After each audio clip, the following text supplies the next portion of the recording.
Hello and welcome to another Star Citizen Addicts Anonymous. I'm Nikki Batgirl D'Angelo. This is episode 75. Well, I've turned the corner. I'm getting better. As you can see, my face isn't blown up. My voice still comes and goes. I still have some rash and we won't get into it. Nonetheless, I'm up here today and I'm going to do another episode. I only wish that CIG showed up for the episode too, because there's not a whole lot to talk about, but there is some hidden gems in the comlink that we can go over together.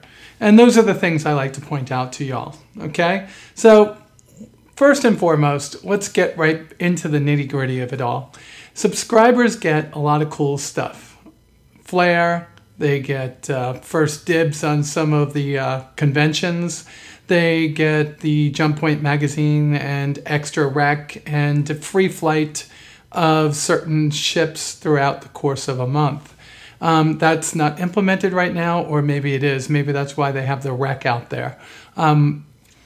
This is something that I think is fair because we're paying $10 or $20 a month as a subscriber, but I also think it's kind of unfair because the quality of some of the things that we get, like Jumppoint, is so good that it really shouldn't be just for those of us that subscribe. Nonetheless, a new Jumppoint came out last week, and this one featured things like the Reliant. It had another part 2 of a fiction story called Brothers in Arms. There was a galactic guide of the Tal system and more. So Jumppoint is wonderful. They came out with this last week. And, you know, if you guys want to understand what subscribing does for you, it does all the things I talked about, but it also gives you some key things inside the game like decals. I sound like I'm being a little bit facetious or playing it down, right? I think that if you want to show your support for the game, one of the best ways to do so is to subscribe, because it helps some of the things like 10 for the chairman, 10 for the artists, 10 for the developers, and other shows and other features that are done over at CIG get made. The money from subscribing goes to those, so it doesn't have to come out of the general funds where we are dumping our cash in to pay for ships. So just a heads up there. Second thing that subscribers I jumped over was a week ago. We got another subscriber flare, and this one is the Aegis Avenger. So Aegis Dynamics Avenger. No, it's not the real ship.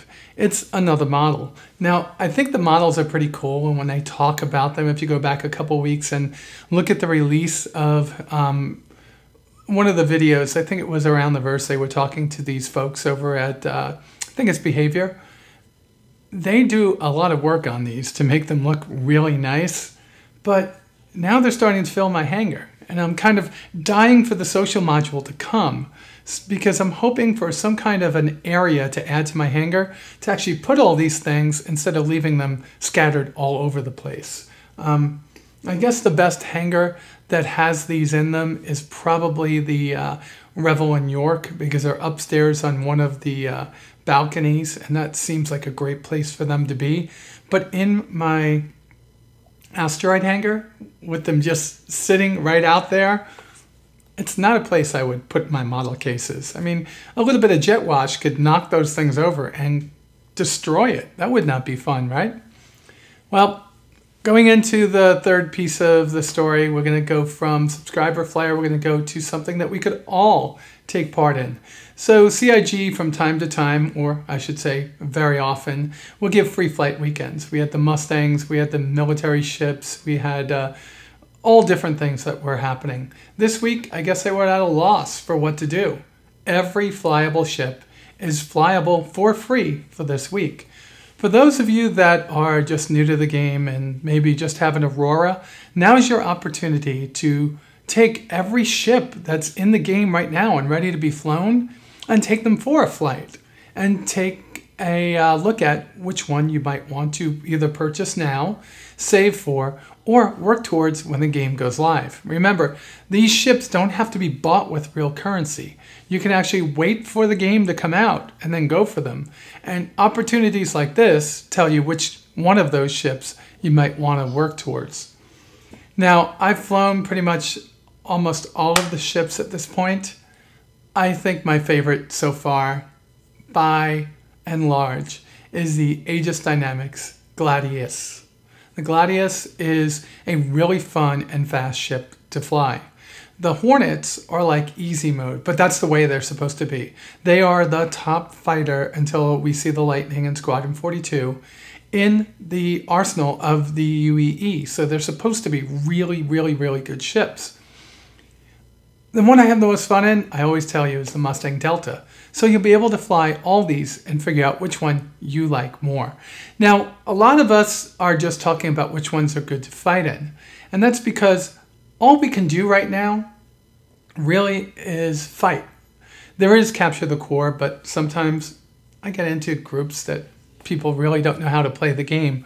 They're so big on trying to kill each other and nobody's trying to capture the flag and return it that it really loses something. So there really aren't a lot of different ship types that you can test out.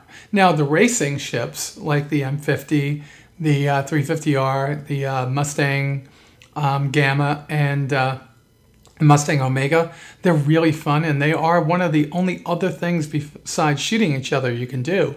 I already have mine, which is the M50. But this is something that I want you to take a look at and figure out what to do. But when the game goes live, you can have transport, you can have electronic warfare, which I think is going to have something to do with hacking. You can have stealth delivery, you can have information running, cargo. There's going to be so many things that you can do. So you might have an idea of what ship you want now, but that might change later on as you get into the game and decide that maybe you want to be more than just a mercenary, a pirate, a combative person. Maybe you want to be somebody that just goes out and discovers new star systems or new resource nodes. And that would be somebody that might like a Carrack or a 315P. So hopefully this week you get to fly the ships that you've been waiting for and see how well they are and see if you really want to go towards them when the game goes live. All right. I think I have two more things in here, and the Fly Free Week was a really big one for me because I think it's an awesome opportunity to get in there and fly a ship that you might like. But then again, they're always releasing new ships, and this week is not going to be any different. So way back when, $62 million, wow, that's like $22 million ago, right? We're almost at, I think we're at 84? Oh, we're closing in on 100, that's all I know. But there was a stretch goal that was announced and we voted on it. And the winner of that $64 million stretch goal poll was the Genesis class Starliner. And this is what we have on it from back then. The Genesis is yet another landmark in Crusader Industries' proud history of transport designs. The ship utilizes award-winning manufacturing techniques and the highest quality of parts to create one thing, a next-generation passenger ship, and at a price that won't break your budget. Crusader Industries' proprietary Neo-G engine technologies offers some of the most efficient flight for a ship of its size. The Genesis line has been cited in Whitley's as one of the most reliable, safe public transport ships on the market. Genesis Starliners are available in a number of stock configurations, focusing on everything from passenger capacity to freight to overall comfort. The UEE military operates multiple Genesis conversions for support roles, including SWACs and Starflight test operations. So what we're looking at is something like this. There's a 747, an A380, I think, big giant jets. I think these are more or less going to be something like this, 787. So big giant jets, right? Not really. These are your passenger liners. So why is this important? What is this going to do for us? Well, let's look at one like the 767, okay? 767 is it's a plane that's been around for a while, an aircraft. It has been developed into AWACS roles, into in-flight refueling, cargo capacity, right? Cargo carriers use them, and flight, just passenger transport. Other aircraft around the world that are jetliners are also AWACS. They're also maritime patrol looking for submarines.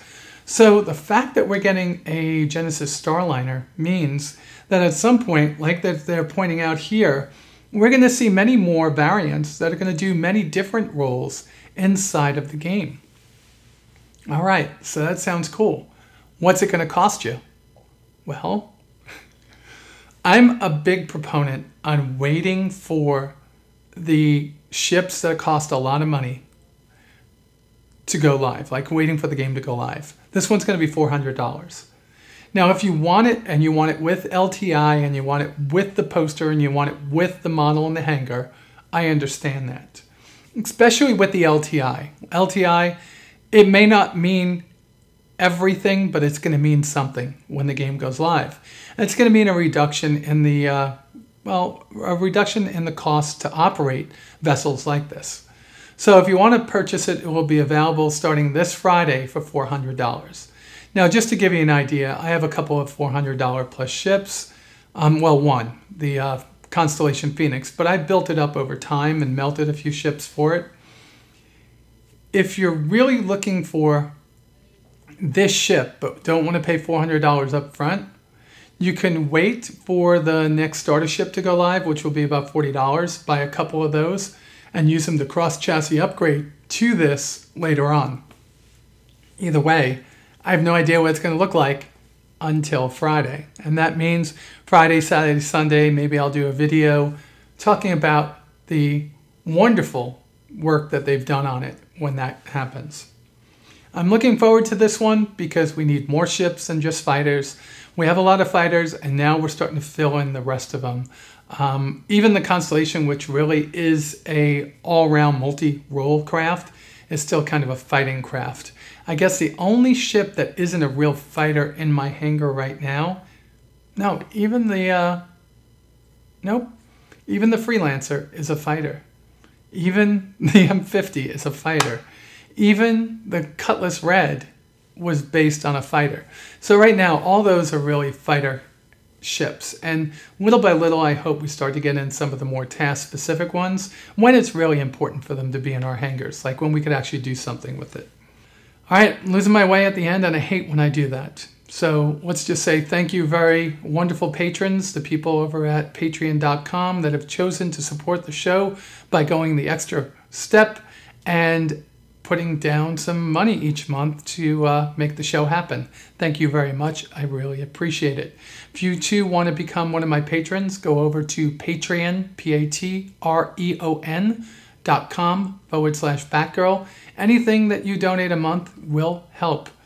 Everything here has been purchased and built thanks to you all. Thank you very much.